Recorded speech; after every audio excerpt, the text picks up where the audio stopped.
The first panel was focused on decarbonizing Indiana. It was focused on trying to tackle the big three sources of greenhouse gas emissions in Indiana: energy, agriculture, transportation. The second panel was focused on how we can get our state to better adapt to climate change through things like green infrastructure, and through conservation farming. The third panel is saying, okay, well, we could have the right public policy ideas in place, both with respect to mitigating carbon and with respect to getting the climate to be, getting to a place where we can better equip ourselves to handle climate change. But the question is, you need a movement, right, to pass meaningful public policy. And part of the reason why we brought in Congressman Inglis to speak was to, again, talk about how we do that with respect to conservatives. The three dynamic leaders that are with us on this panel are also critical to this conversation because they represent three constituencies that we don't necessarily think of when we think of the climate movement. But if the climate movement is to succeed in addressing the greatest societal challenge of all time, then we certainly need it to be as inclusive, as all-embracing as possible. And that's why it's really thrilling to have these three leaders. Please take the time when you have a chance to look at their biographies again at hecweb.org/GTS. And with that, I will introduce our first speaker, who is Lori Council, the Environmental Affairs Director for Cummins, which made a big announcement yesterday. Lori. You just really want me to hold up my finger?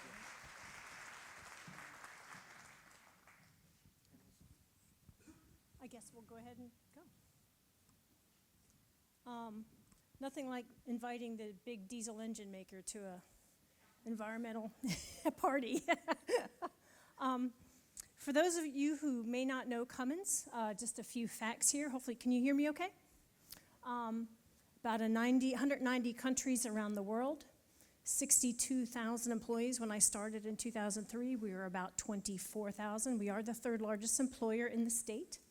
Last year, we made about 1.5 million engines globally. We sell those through 8,000 distributors and dealers throughout the world. We spend almost $900 million a year on research and development. Most of that goes towards fuel efficiency and other forward-looking technologies. And this year we did celebrate our 100th anniversary. Yes, a round of applause for that. Thank you very much.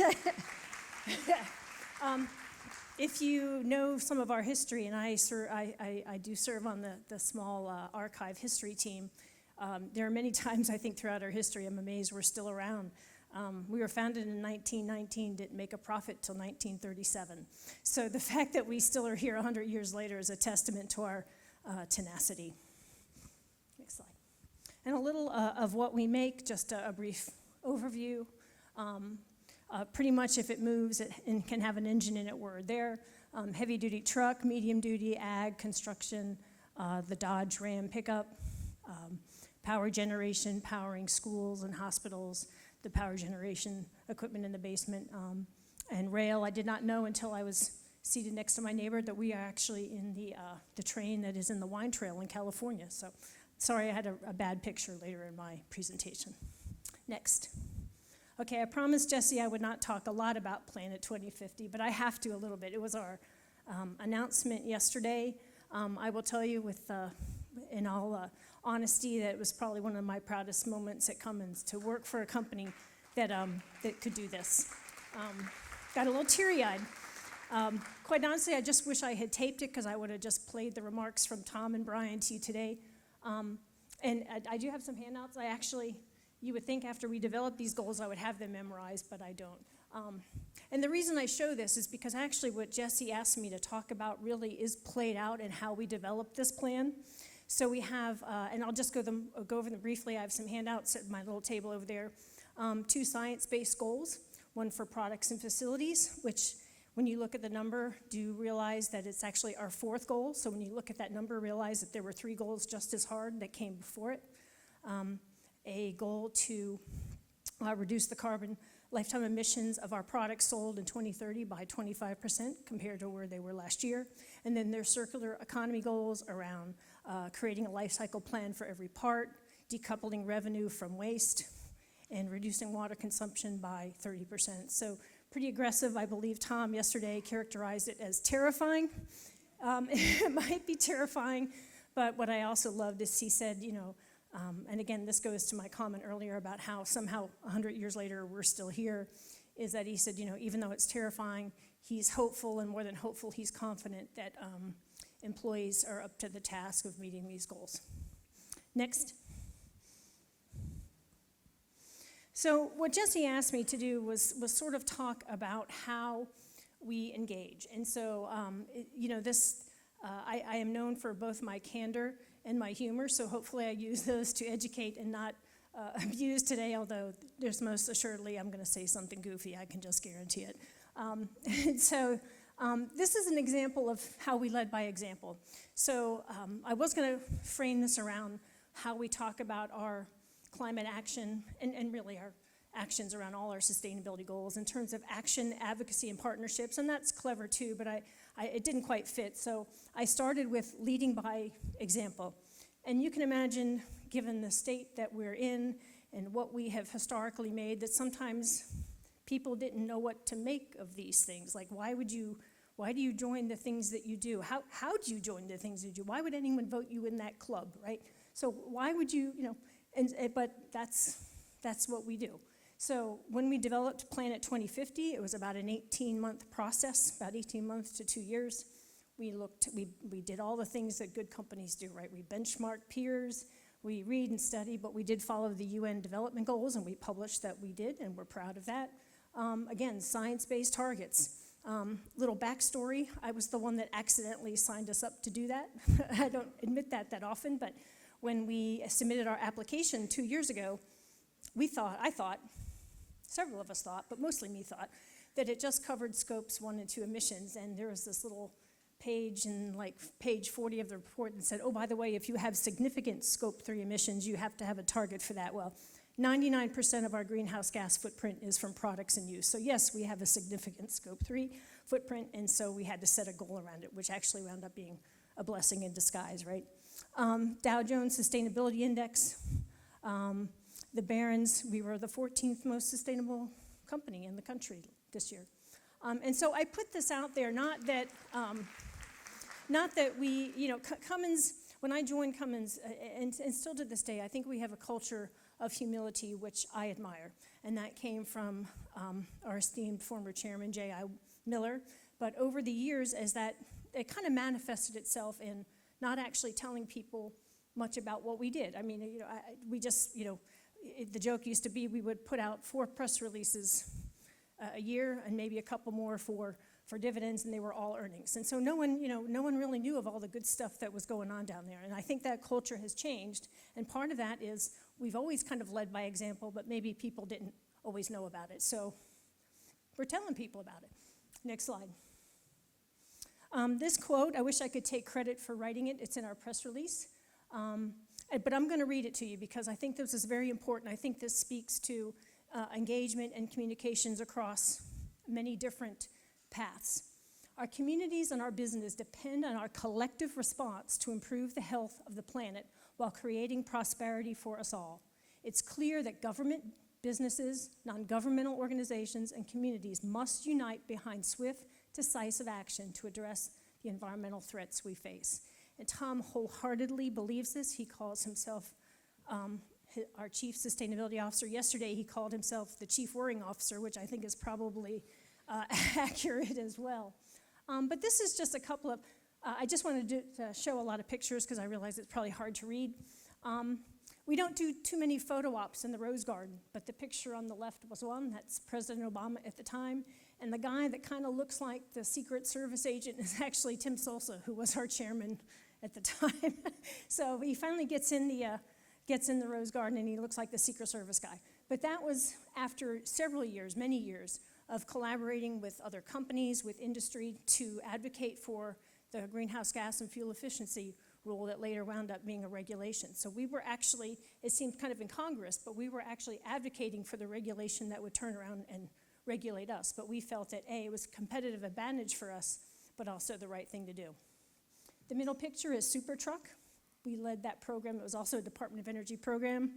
And we were the co-lead with Peterbilt and other manufacturers to increase fuel efficiency and reduce greenhouse gas. We did by 43%. It was a demo project, but we proved that it could be done. And then also collaboration, just another example of the Department of Energy, their Better Plants Challenge. That's how we shared our knowledge, but also collaborated with other companies on doing greenhouse gas and other projects around facilities. Next one. I was going to call this one Scaring and Caring, which is sometimes a kind of a dark joke that we use in communications, but we've gone through different phases, at least I have as a communicator and as an environmental communicator. Where in the beginning, when I first started this work about a decade ago, and it was not full-time for me, it was something I did even though I had another main part of my job. And we didn't want to scare people. We didn't want to use the science. What if people didn't believe it? It was too political. So we just tried to appeal to the heart, which I think is helpful. However, I think I like the scaring part as well, because in the last 4 or 5 years, I think the trends and the data have been scary. And so we use this kind of combination scaring and caring technique. And so we also use something we call, I think we stole this from a professor at Arizona State, kind of using the story cycle, where you set up the problem, and you can see the problem, we've got flooding, so forth, and then you set up solutions as the hero, not holding up Cummins, but what we're saying is, and I can definitely tell you, especially with employees, with other collaborators, is people want to be part of the solution. And so when you set up the problem to be solved, especially when you have in our company, 10 to 20,000 engineers doing all kinds of jobs, not only engineering, it allows them to be problem solvers, and they like that. Next. And then showing the how. Nothing speaks like the actions that you have. So these are just a couple of examples of some technologies that we show. Again, there are a lot of debate, a lot of questions we got yesterday from the media call about the future of the internal combustion engine, what technologies are going to win in the future, what is our product portfolio going to look like. And I think really the second part of this message is what it is we power important work. The technology that will make that happen will change. It may be, and it's probably not just going to be one, but what we do now is just matter-of-factly, report out, whether it's through press releases, all our participation at trade shows about what we're doing. So here, Electrified Power, that was our prototype electric truck a couple years ago. We were eager to beat Elon Musk to the punch, and we did. Efficient rail, data centers, all these things that we are doing, we just show what we're doing. Don't always, tie it to climate change. Sometimes we do, sometimes we don't. For any of you who have ever been to Mid-America Truck Show, you can imagine that not all of our customers are environmentalists. So sometimes we just have to talk about the attributes of the technology and the benefits to them. Also showing the how. Jesse had asked, well, can we talk about how we approach messages to different groups of people? And so you can imagine that in a 2-year period of selling Planet 2050, there were a lot of communications, a lot of white papers written, a lot of slides shown to various groups. The one on the left was shown to the C-suite, because and again, there might be proprietary information on there, so pretend you didn't see that. Sorry about that, I didn't check very carefully. But that chart basically said, we've set a science-based target for our products. Do we actually have any clue how we're going to meet that? And so this chart shows that yes, we do, up to a certain point, and then after that, innovation will kick in. And so the average employee maybe not will get that, so we call that the chart on the right I developed, which is really just the commitment that we've made from 809 million metric tons to 607, and then I call it the truck fart chart, which has the CO2. So I told you I would say something inappropriate, and there you go. Right coming out of the truck. So that's how we communicate to most people, and then the nerdy chart on the left is how we communicate to engineers and to the C-suite. All right. One of my favorite slides ever, I use it all the time. I think before that. So we use this in our sustainability report, we use it in product stewardship, and the whole point of this is like I said, not all of our customers are going to pay more for greener technology. I believe Bob talked about it earlier, the hidden costs, the internalizing, the externalities. But when you can demonstrate to them that your product efforts have reduced fuel use, have saved customers a significant amount of money, $3.6 billion as a matter of fact, and then we give them the CO2 emissions, and then for people who are just kind of interested, then we use the calculator and we come up with miles saved, cars off the road, equal to 1 million of acres of sequestration. And so I like this one because it takes a number that no one really knows what to do with. How big is 1 million metric tons? What does that really mean? And we kind of run it through these couple of things, and we show this a lot. Another thing I like is to make it personal. We do a month every year, June Environmental Month, where it's a month-long celebration of the environment. We know how to party at Cummins, I can tell you what, but I thought y'all would appreciate it. And so it's a themed week: water, waste, energy, community partners. Sometimes we pick a different fourth week. The team and I myself put out some materials that sites are free to use, and then we always try to take water, waste, and energy and make it personal to employees. Like, if we all did this, it would save this. Or, and in this case, we gave different tips of what they can do. And then we put it into perspective for them. A lot of people are like, we read the Cummins energy efficiency goals for climate, but we don't know what that really means. And then you tell them, well, our energy bills are 10% of our net income. More net income means better profit sharing for me. Yeah, I'm on board with that energy efficiency stuff. Thanks. And then, yes, it's hard to believe that a Fortune 149 company puts on events where people wear lobster heads, but we do.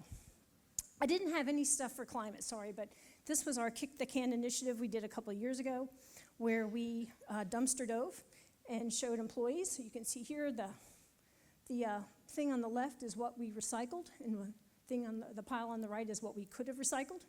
And then a bunch of us at lunch made crafts out of forks and newspaper, and I came home and told my husband that that's what I did in my lunch hour. He's a teacher in IPS, and he goes, I really hate you. You have way too much fun in your job. But we do have fun. I mean, not everything has to be serious. And so in the end, we took a serious topic, and we made a little fun out of it. And I think this might be our last one. Right message, right audience, right time. It's what we're always striving to do. I can tell you that for Planet 2050, even though we report out regularly in sustainability report, we have numerous publications on our website. We kind of pulled out the stops for this, just to put this into perspective. The video we made on the right-hand side is more than our non-labor budget for the Sustainability Program Office for one year. But the whole point is that for 2 minutes, we really put a good public face out there, visual that made it interesting. We put an ad out. We don't always do that, but a lot of these things that I put the check mark by are things that we do all the time. Working groups, endless collaboration, appearing here, and proud supporter of HEC. We do all of these things, and I guess when it comes to things like that, we pull out the videos and the ads. So that is what I had to say, I think. Thank you. Yep. Jesse's going to make me answer a question. It better be easy. Thank you so much, Lori, for your presentation. Want to encourage the crowd to send in your questions. Raise your hand if you've got questions for Lori, so I can have your index card, please. And while I wait for other questions, here's one for you, Lori, which is, what was the catalyst for Planet 2050? Oh, that's a good pun. Thank you for that. Well, the two things, actually. Our first sustainability plan ended in 2020, and so all of us who were in the Sustainability Program Office wanted another job, so we had to come up with another plan. No, that's a joke. Well, it's kind of true, though. And then I think the 100th anniversary really was it. I mean, we wanted to be part of it. I think executive team supported that, and the time came. It came at the right time, and that was really the catalyst. Next, a couple of people have asked a relatively similar question. Can Cummins prosper with a price on carbon? I go back to Tom's comment that a lot of a lot of customers will not voluntarily pay for cleaner technology.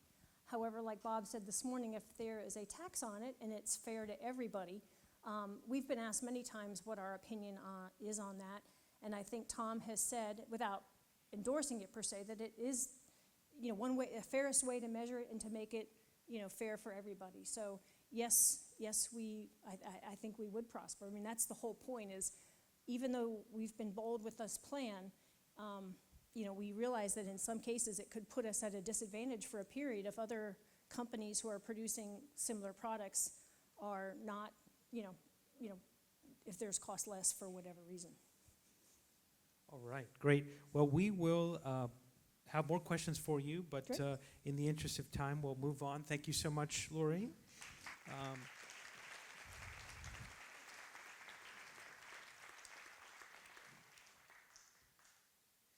All right. Well, our next speaker, before I introduce our next speaker, just a little bit of a recap on context with respect to this panel.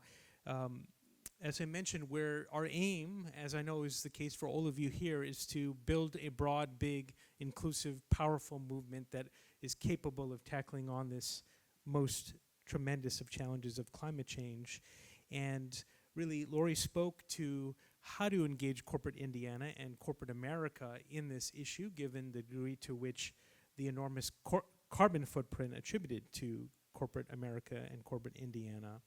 Our next speaker, Denise Jamerson, who has very graciously come to us from Southwest Indiana, from the great city of Princeton, Indiana, is next. And Denise is the owner-partner of Legacy Taste of the Garden, and she'll talk about her organization's pioneering efforts to engage African American youth in environmental sustainability and climate action.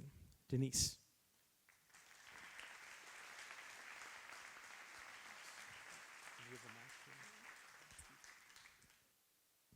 Hello. As he said, I'm from Southern Indiana, and we're Legacy Taste of the Garden, and what we do is that we go into the neighborhoods and partner with other organizations to create, maintain, and pass down and continue.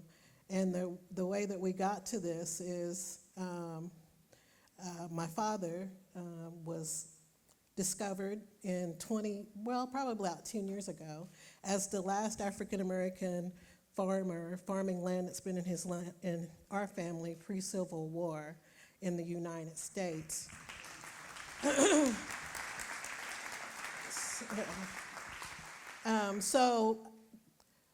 I grew up on a farm, and the information that I knew and used and that was given to me was just basically in me and my sisters, and not so much, knowing that he's one of the last ones, then the question becomes, where are we going and where can we go? So this is how we got to where we are with Legacy Taste of the Garden. We decided to go from the seed to the sales.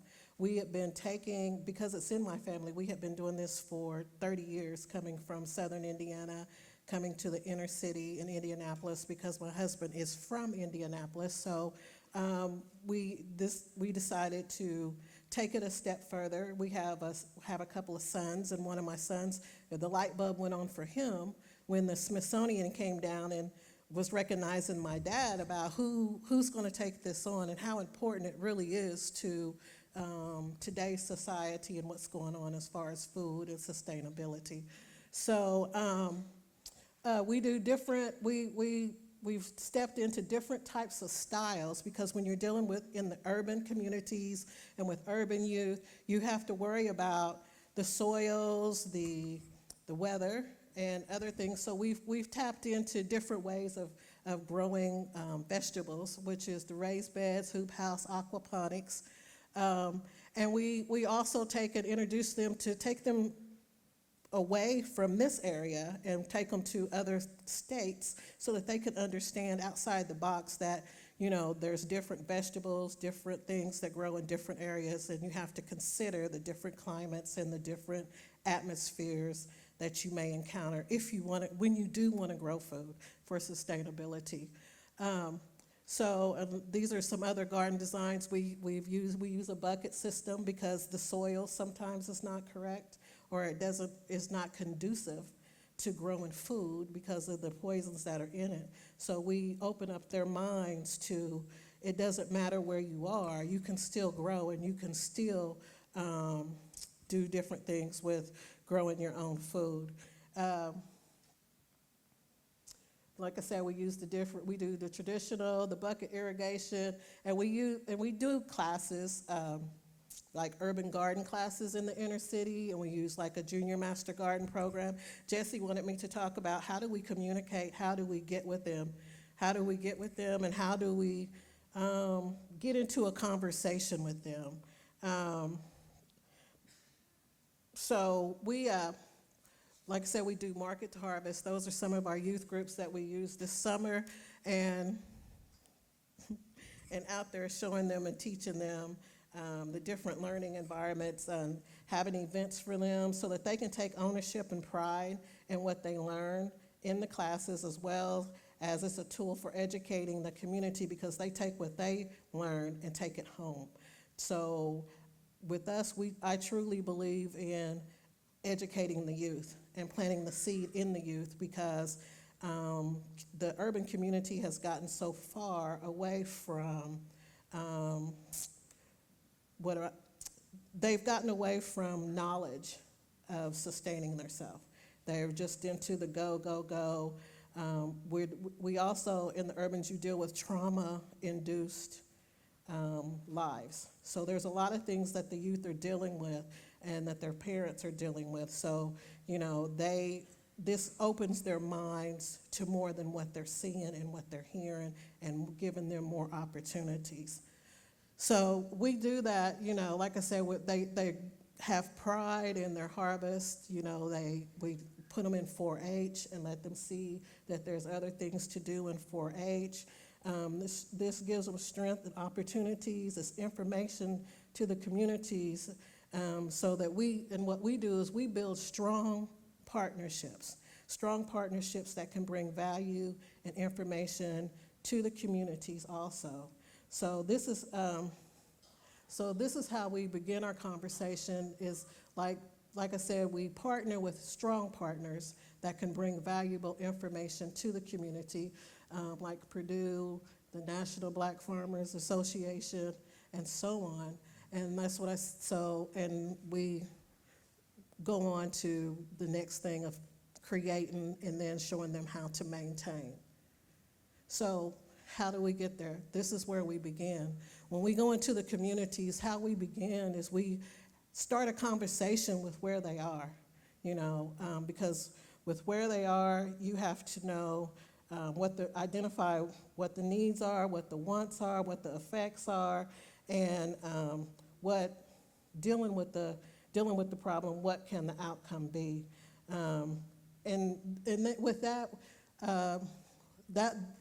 this map is actually showing the different climates in the different areas. So we have to teach them also, okay, so we can't grow anything if we don't know what our weather's going to be like. So the weather conversation really comes up when we're in communications with the kids before we even start, or even the leaders that come to us that want to work with the kids before we can even start the conversation of growing our food.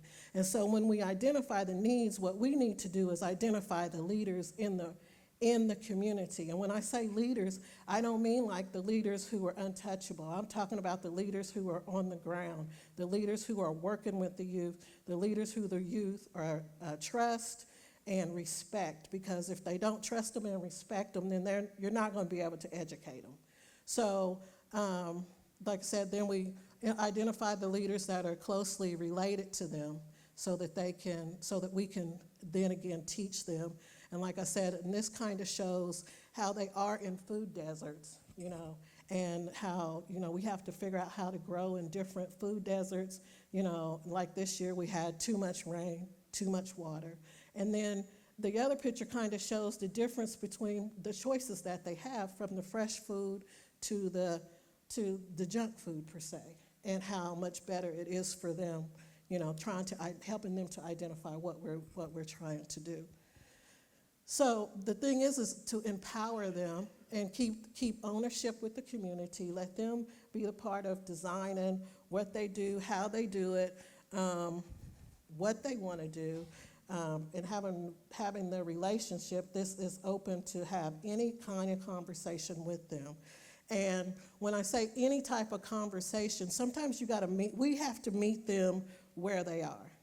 And when I say that, a lot of the kids have a lot of things going on within their lives that, they may not open it all the way up to you, but if you are one-on-one with them and you're working with them every day, then you can kind of know where they're at, and you can work with them. You don't go in with the prejudged. You humble yourself and you listen to what's going on with them. And while you're doing that, you're also teaching them. So what we do is we go out and when we're out working in the fields or whatever, you're able to talk to them about, okay, so the examples are the plants. What do the plants need? And when we're teaching, they also can understand that a lot of the things that the plants need, we need. So therefore, you take it into the climate conversation of, okay, so we need water. The plant needs water. We need sun, what the sun does. What does the sun do to your plants? And just helping them to understand the correlation between the life cycle of the plant, the life cycle of a human. And when you do that, then that continues to open their minds to think about something else outside of the things that aren't good for them, that they're dealing with and encountering in their lives. So sometimes we talk about that. And then they take that and go home with it. And when they go home with it, that's opening the minds of the people who are there at their homes. And a lot of times if you can what we've seen is that empowers them, that gives them pride, that helps them to like be more willing to learn. So the communication with them it's got to be a grassroots, one-on-one, sometimes in a group environment. You can use that. And that's where I was going is that, the grassroots approach with today's urban youth is what's best, because a lot of them may not even have one-on-one conversations in their lives. A lot of them, we do it one-on-one. Somebody within our organization has a relationship with every kid that is there. And that just comes with helping them and teaching them and letting them learn the process of being self-sufficient and being able to feed themselves, putting them in the mindset of we need water, we need sun, oh, well, we got too much water, and what effect does that have on us and the society? But this year was a good season because we got rained out, then we had a drought, and then now this fall, everything is froze up. So they really got to see, weather does play a huge part in our lives, So once again, I'll say that, like I said, with us, we know all of our kids. There are kids that have, trauma that happens before they get to us, trauma, why they're dealing with us. But when they're able to go out there and work with somebody, or they got somebody that cares, an adult that'll have a conversation with them and is teaching them, then they're a lot more open to learning and they trust that the education that you're giving them is valid, and beneficial to them and their families. So, and then the group setting, the group setting is also good because they're teams. They go out there in their teams and they have ownership in what they're doing. They have ownership, in pride. And like I said, then you teach them, they're able to take something home. When they can take something home, as far as information, I'm not even talking about the vegetables because the vegetables is an added plus too. They're excited that they are able to bring something into their homes that helps their family, So not only that, but the education that they're receiving too. So in closing, basically, empowerment goes a long way. when you can take and give them empowerment and knowing, and that comes back to the conversation that we're having about the climate control and knowing what's going on, because a lot of people in our community are engrossed in so much other things that are going on in the community that the conversation may not come up. But if we're teaching the kids, they need to know, because knowledge is power, and they take that in a little bit more, and then they can take that seed and plant it in their households. Hey, there's stuff going on out here that we need to know as a family. Maybe we need to, we need to do a little bit more to save for us, for down the road, because this is real. We see it every day. We see it in what's happening with our plants, So, and remember that when you're dealing with them, remember that you're the tool, that the education that you're giving them is a tool that they can use and that they can learn from, regardless of what situation they're in or what situation is at hand. And we teach them how to do the stuff, so that they can take it home. So if I have a bucket and you can take a bucket home and grow a tomato, you can help the whole family, and you don't have to have, the environment is not going to affect what you're growing, and then we empower them to learn by any means. When we teach them that they can then they can create, they can maintain, and they can pass it down, and then they continue on. We have a little saying that we use, is that it's soil to their soul. So the soil, soil goes into their soul, and it keeps going on. Thank you.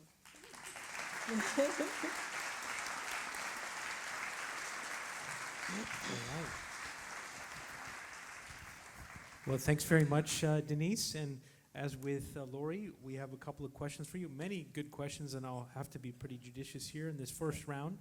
One is, how do you make kids originally aware of your organization? Actually, we make them aware by the leaders in the community. The leaders in the community seek us out to add this program to their youth programs, so that they can learn, and it's a part of the summer youth programs. And kind of a variation of another question that was asked is, if you could maybe share a specific story with us of a young boy or girl who maybe was indifferent to this type of topic of sustainability, or maybe even really closed-minded about it, and how you walked her or him through your program and kind of made them into this really dynamo.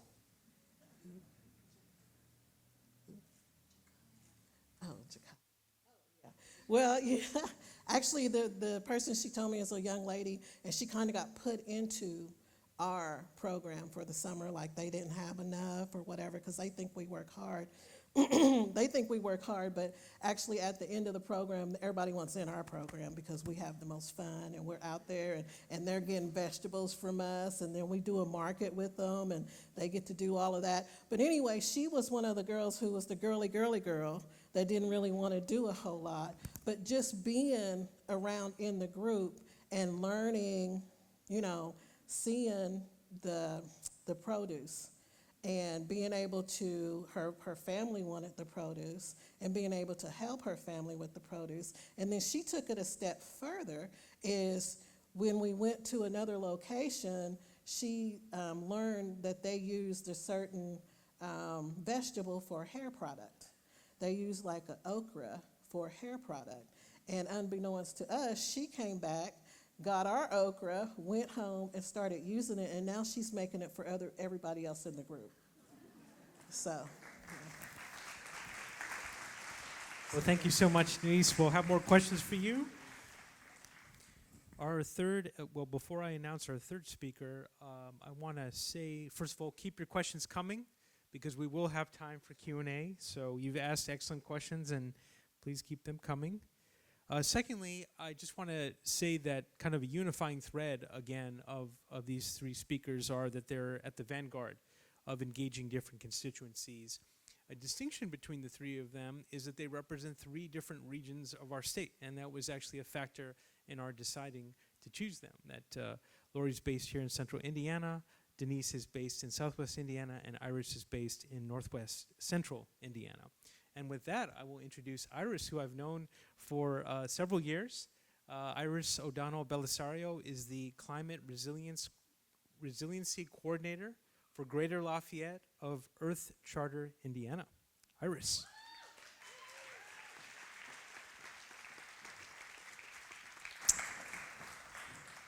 So I'm Iris, and I'm going to talk a little bit about my climate advocacy efforts. So I started out being an activist when I was technically when I was born. I was born into a vegan family, and so when I was 6 years old, I'd go to a family's house and I'd say, hey, did you know that that food you're eating is actually from an animal and I can't eat that?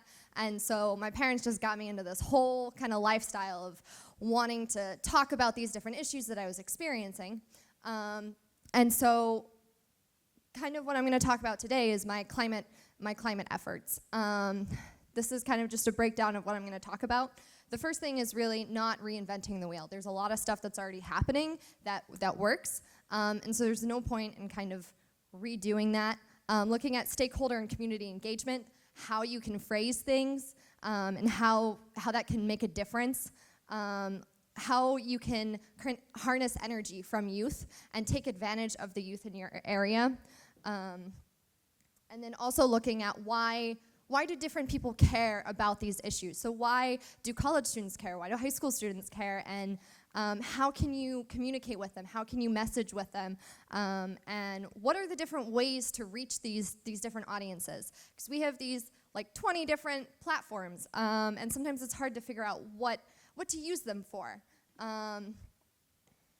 So in Indiana here, we're really lucky because we have, I'm missing a city, but we have 6 or 7 cities in Indiana that have passed a youth-led climate resolution. And what that is basically just a promise by the city to reach some sort of goal, whether that be carbon neutrality, declare a climate emergency. They're varying, but we already know that these work. We know that having the youth be the face of these efforts is an effective way to reach out to policymakers here. What I've seen a lot is that new groups or citizens will come into an area, they'll be passionate about an issue, but they won't look into what other people are doing. They'll want to start something new when maybe there's already 5 other groups doing it. And so if we have 5 different groups with 5 different goals talking to one person, that person's going to be overwhelmed. And so it's really important to figure out how do you connect all these groups and how do you create one unified goal. So now you have 5 times as many people approaching one person with the same goal. And that's going to help them feel a little less overwhelmed. Here in Indiana, we've shown that having these youth-led resolutions is an effective way. It is going to be, it's really hard to say no to a 15-year-old asking you to save the planet, and that you're gonna kill them, basically. And that's terrifying if a 15-year-old comes up to you and says that. And so even though these are a non-binding promise, most cities have taken this and gone a step further. They go and create a sustainability office. They go and create a climate action plan, or they create a resiliency clinic. So one of the biggest kind of obstacles in this is figuring out how to phrase this goal. So I come from West Lafayette, and in West Lafayette, I've spent the past 6 years, I think, working on a climate resolution. With this resolution, the original goal was to reach carbon neutrality by 2050. I thought that was a pretty generous goal. We're not really pushing the city. It'll happen pretty easily. But for 4.5, 5 years, I just kept kind of pushing it. And so finally this year, I ended up connecting with some other high school students who were really passionate. And we went to the mayor again and said, hey, why, what's missing here? What do we need to do? And so by changing the way that we phrased it to something that seemed less terrifying, to 20% reductions in emissions by 2020, and then 20% every 4 years thereafter, which ups the goal by 10 years. So you're now at 24. They loved it. They're like, yeah, let's bring it to city council. I don't really know why, but, I was okay with it. And so making that little difference made a huge, just phrasing it changed the entire perspective. It changed the community support, because now they felt like it was an actual attainable goal because we had laid it out in a timeline. And so working kind of with these different communities, with these different groups, we had a utility company kind of in these conversations trying to figure out how can we phrase this, like why, what are we missing? And so in Greater Lafayette, we have like 7 different community organizations, and then 10 university organizations, and then 3 high school organizations. And so we ended up forming a Tippecanoe Climate Alliance. And so that is so we can bring all those groups into one room and figure out what our collective goal is going to be. And so really the central of it, or the central point of it, is youth. Youth are the future. This is their future that we're deciding.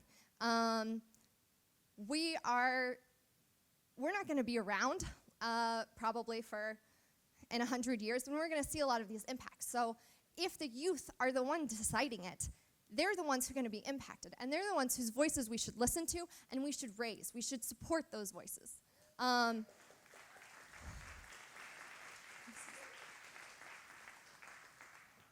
And so I'm kind of going to break it down into 2 different communities, high school students and college students, starting with college students. So I asked a couple of my friends, why do you care about this? Like, why is this important? And so one of my friends said that we need to take care of our Mother Earth to sustain life for this and future generations. And then another friend said, what's the point of putting yourself in a ton of debt and under a ton of stress if the planet is going to die by the time we're 35? And that's the same thing that I'm hearing from all of my peers. Why are we in college? Why are we spending 4 years of our life spending $40,000 to get this degree when we're not going to have a planet? They're scared. I'm scared. And they want, that's what's our motivating factor. And so when you're going to talk to college students, when you're trying to connect with them to figure out why they're doing these things, they're doing it because they're scared, and they want you to give them the tools to figure out how to channel this energy. But we have this huge barrier. If we're in college, we have these professors with these syllabuses, and we have the university saying they make the decisions, and we don't get excused absences. You can be in the hospital. You still have to be in class. And so figuring out how do you work with those students, how do you navigate that? How do you teach a 20-year-old to say, your education is important, but find the day when you don't have a quiz and skip class that day and go talk to your mayor. It's really hard to navigate, but if they have an adult on their side, if you are there mentoring them, chances are they're going to be willing to approach their professor and ask for a day off. If you can kind of gather a group of students, a large group, let's say at least 100, and ask the university to make an excused day, then that's like one approach you can take to breaking this barrier. So high school students are kind of a totally different perspective. They have more flexibility. They can skip class easier with parents' note or a doctor's note. But they fight for, I think, similar reasons, the same fear of what is our future going to be. So again, I asked some high school students that I've worked with, and one of them said, I continue fighting for climate justice, not only for my future, but for the people who can't fight. The climate crisis affects minorities most, and we all have to come together to create a fair and just world for all of us. Another one said that climate change will affect all of our futures, especially the future of our children and grandchildren. I don't want them to grow up knowing that the climate-devastated Earth they live in could instead have been beautiful and safe. So again, they're thinking about the future generations, which they've acknowledged that for 80 years, adults have known that this is something that's an issue, and they've done nothing about it. It's no longer the adults' fight. It's our fight, because no one has stood up for us before. And so going to a child, going to a high school student and saying, I acknowledge that I made a mistake and that my generation or generations before me made a mistake. I am here now to help you save your children and your grandchildren. I am here to support you, but you're not there to be the solution. And what I mean by that is adults haven't gotten anything done yet. No offense. And sorry. And so youth, now we're taking a stand. We're coming and saying, hey, let's actually do something. Let's figure out what we can do with this. And so I think next slide. Yeah, so now we have these kind of mentors of like Greta Thunberg. Seeing her, our different youth leaders around the world are inspiring other youth to walk out of schools, to kind of come together as a group and say, we're not going to stay quiet anymore. We can't vote, but that doesn't mean we don't get a say in our future. And I was talking to someone earlier today, and they mentioned this phrase, step up, step back. That is an adult's role. That is a mentor's role in this fight. So when you are needed, you should step up, and you should support them, and you should be there beside them. But when they are there, and when it's their time, you should take a step back and let them be the spotlight. Let the 15-year-old, let the 12-year-old, let the 9-year-old, I don't know, just the kid in general, let them share their concerns because they're valid and they're more powerful.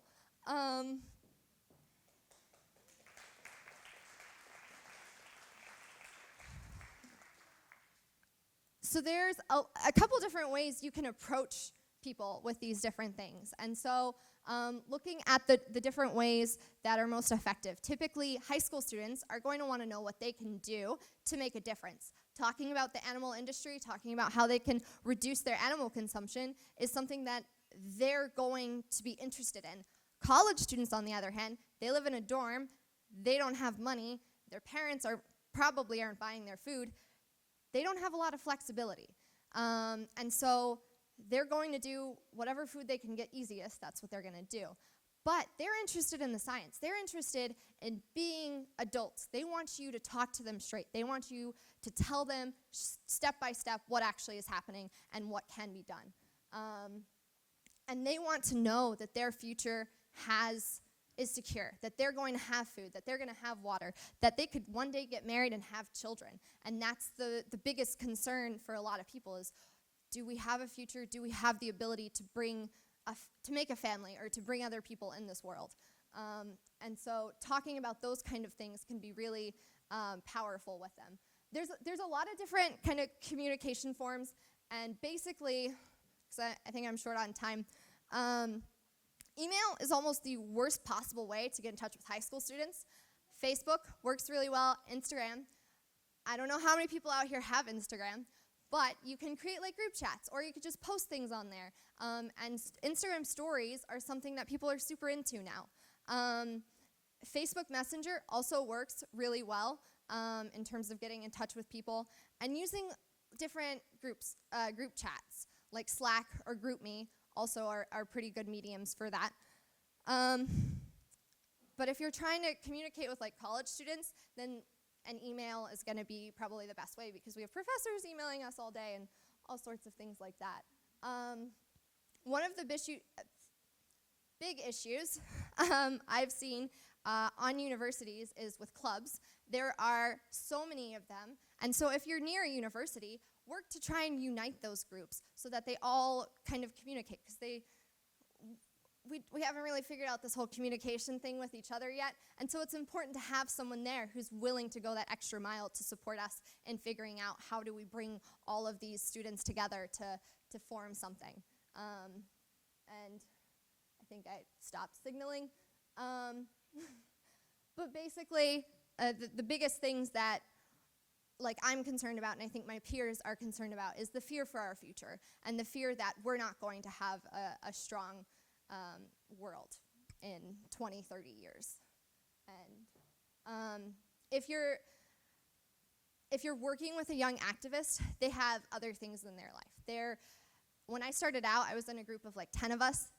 9 of them no longer are involved because they've been burnt out, because they put everything they had into it in those first 2 years, and they felt overwhelmed, and they couldn't handle it. And it's so important that you don't let them do that, because kids are powerful. College students are powerful. They're just starting out their life. they are just starting out with all this energy. But be there as a friend to remind them it's okay to take a break. It's okay to step back, and it's okay to kind of calm down. And I think that's all I have for you today.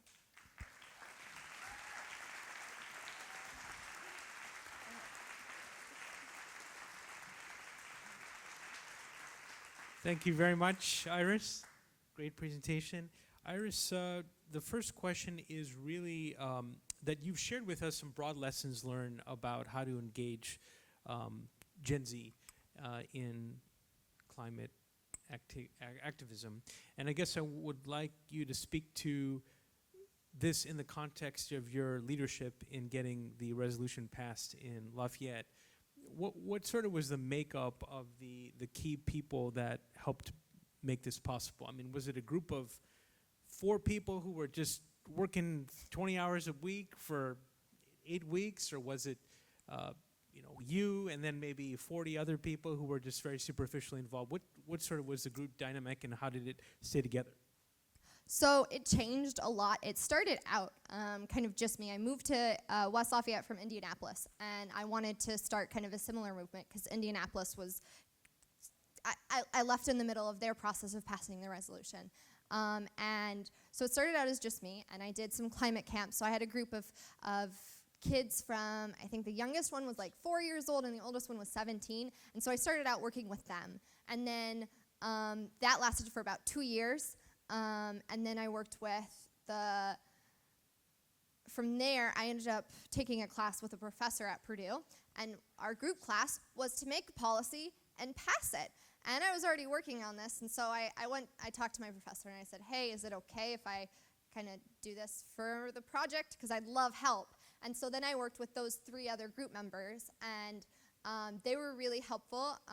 David, who was one of them, he ended up staying involved afterwards, but it still took another year to pass. And then there was a group of 8 high school students from West Lafayette High School who were involved this past year. So it changed a lot. All right, great, thank you.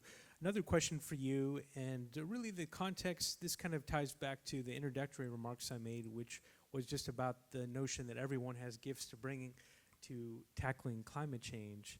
And so the question for you is, how can older adults join and collaborate with younger activists? So I think kind of going back to that phrase of the step up, step down. So when an activist seems to be confused, or I guess the first thing I would do is reach out to them, connect with them, sit down and have a meeting, and ask them, what can I do? That's like the basic starting point. Don't throw a bunch of ideas at them, because that's intimidating, but start out with, what can I do? And then from there, just check in with them every once in a while to make sure that they're not feeling overwhelmed, or see what else you can do for them if for some reason they didn't have something at that time. Just to kind of follow up on that, I mean, what has been the dynamic with adults? Of course, I know you've worked very closely with Earth Charter Indiana and had great membership from Jim and Shannon and others. But I'm wondering, in the context of Lafayette, what was the relationship like with people 20 years older than you as far as getting this resolution passed? So I would say Jim Poyser was probably my biggest mentor in this. I would come away from a meeting and be in tears because I had just been yelled at by a bunch of old people. And I'd get on the phone, I'm like, Jim, it's over, I don't know what's gonna happen. And he'd kind of talk me down and say, breathe for a second, find someone to talk to, find someone in the area. And so I worked with a couple different professors at Purdue pretty regularly, checking in with them and saying, hey, what's the next step? And then connected with Lindsay Payne, who's in the Go Greener Commission, which is a local kind of policy thing in West Lafayette.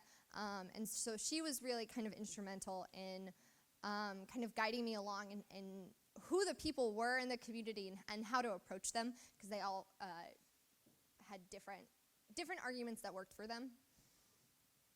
All right. Well, thank you, Iris. Well, please come back to the panel here, and appreciate it. We are rocking it in terms of time management now. So a pat on the back for everybody. We've got 10 minutes for Q&A for this panel, and so please keep those questions coming. One question that I'll first pose to Denise, and I think it's actually one that Lori and Iris can also speak to, is how do we get more people like you here? Yes, you first, Denise. What is it going to take?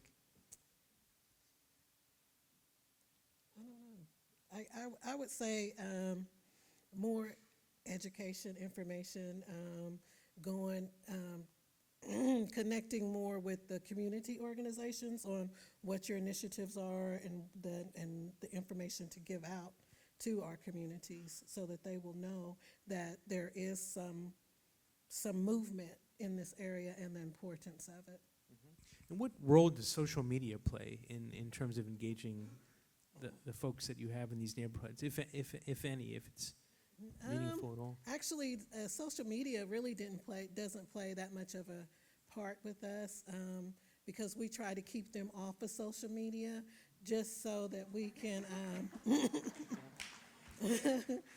so that we can engage with them and keep their focus on something else besides the social media. Okay, thank you. I'll pose the same question to you, Lori, that corporate Indiana, when I think of corporations, big corporations in Indiana that care deeply about sustainability, Cummins very much comes to mind. Other companies don't quite do so. What does it take to get these other companies to? I'd like to say I'm not sure either. I would say it's an approach that we're using at Cummins, and I don't know if it would dramatically change how you organize this, but I think many folks in corporate America, whether they're environmental or not, or have an environmental gig or not, would be unsure about coming to something like this because they think they may not be welcome. I'll just say that bluntly. I mean, we have a history of action and some acceptance, even though what the product we make may not be intuitive. I do think what would be interesting is almost like an Earth Charter for grown-ups, where you have what works well and what I'm doing now. My colleague and I are doing. We're creating an employee engagement program where we've created project playbooks. We've got about 15. We hired a writer, and we're creating projects. And a couple of them have been mentioned today, but we stole some ideas that we've done internally, some ideas that we saw from IDEM, and it's like, so I don't know what to do. I want to start, and I want to do something. And it's like, here's some ideas, just go do something. And so I think it's a matter of acceptance. Not all of us who work in corporations are awful and evil. And we do want to feel that we have a seat with you without judgment about where we work or what we make, and that, and then they just want, a way to act, and something that can help them act, I think would be good. Okay, great, thank you. Iris, before you dig into that question, I want to give a shout out to the college students that are here. So if you could just raise your hand, we'd love to just recognize you. And all right, awesome. Thank you and also high school students too, if there are any. All right, good. Well, thank you for being here, and I know that there were others who were here as well. So Iris, again, same question. What would draw people to what is predominantly a public policy conference like Greening the State House? Free transportation. Oh, okay. I had a lot of friends who were interested in coming, but I have a small car, so like I could take 2 people, and they were like, we can't get there, we don't have a car. So I would say that would be like the big thing is transportation. Okay. And I bet you'd get 100 college students who would hop on a bus immediately. All right. No, appreciate that candor. We'll create our own Hoosier Environmental Council transportation company. Okay. Well, moving on, and again, please keep the questions coming, and also ask questions that might be relevant to all of our panelists. That would be super appreciated. The next question is for Denise. And Denise is more of a technical question, which is how do you overcome insufficient water supplies for inner city gardens? how do you overcome insufficient water supplies for inner city gardens? We do collect rainwater. We have rainwater barrels, that we use. And then we use different watering systems that you don't use a lot of water, where we just water the roots opposed to all the water just spraying everywhere. So, yeah, but the rain catchment barrels and systems that we use. Okay, great. Thanks, Denise. Question for you, Lori, kind of a variation of somebody's question here. And as I've known you for a long time, and you're passionate about Cummins as a company and what its company policy is, as well as what people can do within the workplace. And I think the question is, how do you inspire peers in your workplace to be, as excited as you are about composting or recycling and going on mass transit and biking whenever possible? What are your tips? Getting workplaces to go green. Yeah, a lot of it is lead by example. Like I said, we had our 100th anniversary celebration down in Columbus. Unfortunately, it was one of those weekends where it was terrible rain, so it was really only good for about an hour and a half. But I applaud our event planners. They wanted to make that a sustainable event. So we did lead by example. A couple of us were involved in that. But it showed people that with a little extra planning and the right purchasing, and maybe a little pain, if you showed up and you didn't have a water bottle, I guess you didn't have water that day. And so while it's hard sometimes, and so kind of like both Iris and Denise were saying, is that it's this constant messaging that's a little education, a little encouragement, a little how-to. Hey, did you know you could use this and not that? I mean, the little cutlery I gave away at our booth, I give that away as, we give that in goodie bags and gifts, and people are like, well, this is useful. So you make that connection of, even if you may not be able to reduce a huge amount of, CO2 through, our product goals. One of our goals is to eliminate single-use plastic, so employees will have a role to play. And when you have 62,000 of us using plastic forks every day, and then you magnify that and you show the entitlement, and employees feel proud that even a simple action. So it's that constant message. Sometimes it is hard for me personally not to be a little judgmental. I personally just get really ticked off when I see my colleagues or friends going from Kroger with their 40 grocery bags. I'm like, I got 20 of them in my car. Can I just give one to you? And so but that doesn't make you many friends when you're in a constant judgment mode. So whatever you can do to be encouraging, provide practical solutions. I think that goes a lot way. The old statement about honey versus other substances that aren't as sweet. All right, thank you, Lori. All right, a question for Iris. And again, the context, I think, goes back to my opening comments, which is the importance of keeping what is good about greening the State House and refining what people didn't quite like. And so the question is, if you were organizing an environmental event of this scale, how would you go about organizing it? Or maybe you say this is just perfect. I would want to see more young faces. I think I would pick a college town. That's a tough question.